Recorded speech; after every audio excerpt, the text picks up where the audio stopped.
সিলেট সিটির সাবেক মেয়র আরিফুল হক সিলেট ১ আসনে বিএনপির মনোনয়ন প্রত্যাশী ছিলেন, কিন্তু এই আসনে বিএনপি চেয়ারপারসনের উপদেষ্টা খন্দকার আব্দুল মুক্তাদিরকে দলের প্রার্থী হিসেবে ঘোষণা করা হয়। তবে প্রার্থী ঘোষণার দিন সিলেটের ৬টি আসনের মধ্যে সিলেট ৪ ও সিলেট ৫ আসন খালি রাখা হয়।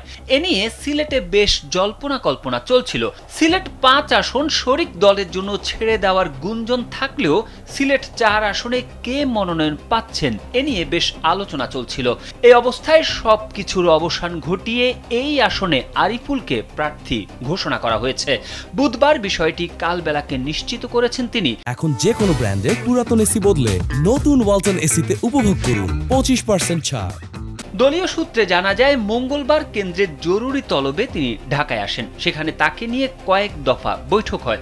সর্বশেষ বুধবার রাত ৮টায় বিএনপি চেয়ারপারসন তাকে ডেকে পাঠান এবং এ সিদ্ধান্ত দেন। আরিফুল হক চৌধুরী বলেন, বিএনপি চেয়ারপারসন বেগম খালেদা জিয়ার বাসভবনে চেয়ারপারসন ও ভারপ্রাপ্ত চেয়ারম্যানের সঙ্গে বৈঠকে চেয়ারপারসনের নির্দেশে তিনি সিলেট ৪ আসনে নির্বাচন করতে সম্মতি প্রকাশ করেছেন। তিনি বলেন, বেগম খালেদা জিয়া আমার মুরব্বী, তার নির্দেশে আমি সিলেট ৪ আসনে নির্বাচন করতে সম্মত হয়েছি। দল আমাকে মনোনয়ন দিয়েছে। সিলেট ৪ আসনের মানুষের ভালোবাসা নিয়েই আমি নির্বাচনী মাঠে নামব। দলের প্রয়োজনে আমি বারবার নির্দেশ পালন করে আসছি। আজকে সিলেট ৪ আসনে নির্বাচন করার আদেশ মাথা পেতে নিয়েছি।